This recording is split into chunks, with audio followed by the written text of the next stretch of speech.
learning how to survive in temperatures as low as -40 degrees. That's cold. And if you don't know how to survive in that kind of cold, you're going to die.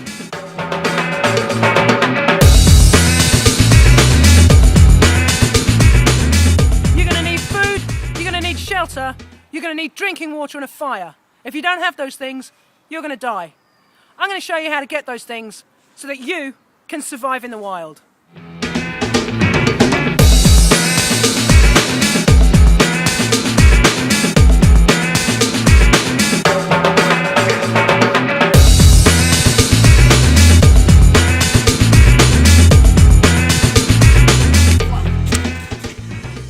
When you're scraping the snow off your windscreen, do it with bare hands.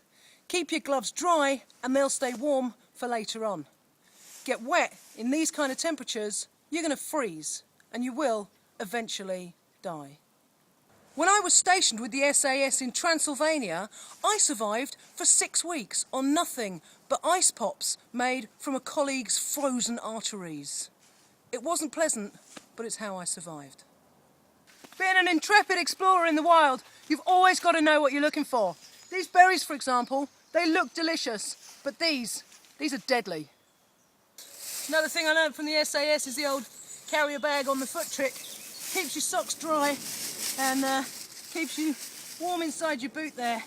There's nothing worse than wet socks, because wet socks make you cold. If you get cold in this sort of environment, you're going to die. Of course, as you're moving through a hostile environment, it's great to pick up any debris you come across along the way that could come in handy later on. I've just found this old tennis ball split in two.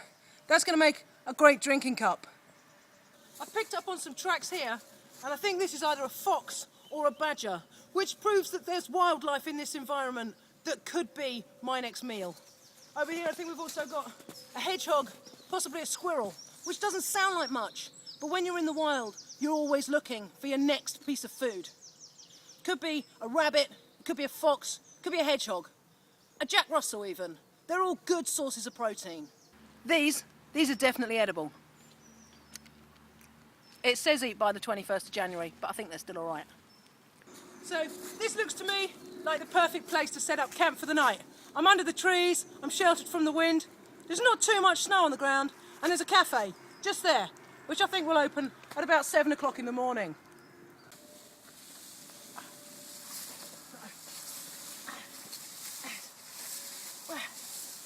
Okay, so there's my bed for the night. There's soft pine needles there. They're comfortable and very warm. Great, great.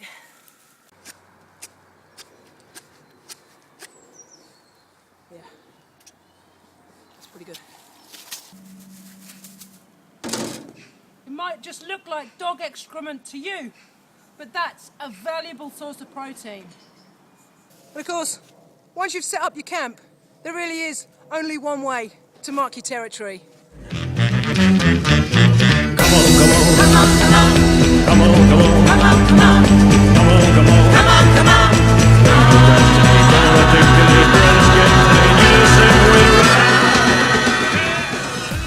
The next thing you have to think about is your fire.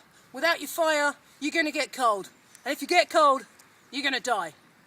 I've got this old piece of SAS kit, which I bring along on camping trips. It's perfect for this. You just flick it on and there you go.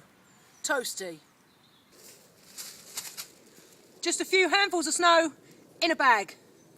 So just hold your snow over a heat source and in a couple of hours you've got perfectly good drinking water. So this is a great SAS tip. Once you've done your poo, just wrap it up in cling film. That makes a great hand warmer. That's going to stay warm for hours now.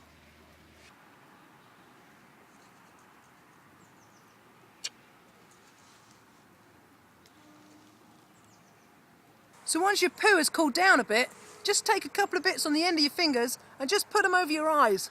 That's going to stop you getting snow blindness. It's going to stop the snow reflecting on your eyes and it's going to stop you from going blind. You go blind out here and you die.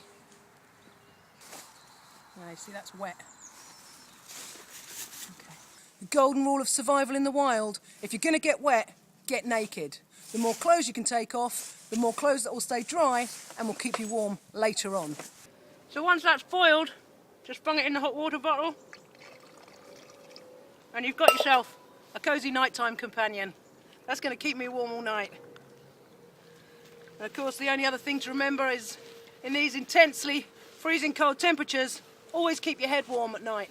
So put yourself on a reindeer skin hat, snuggle down with your hot water bottle and you're in for the night.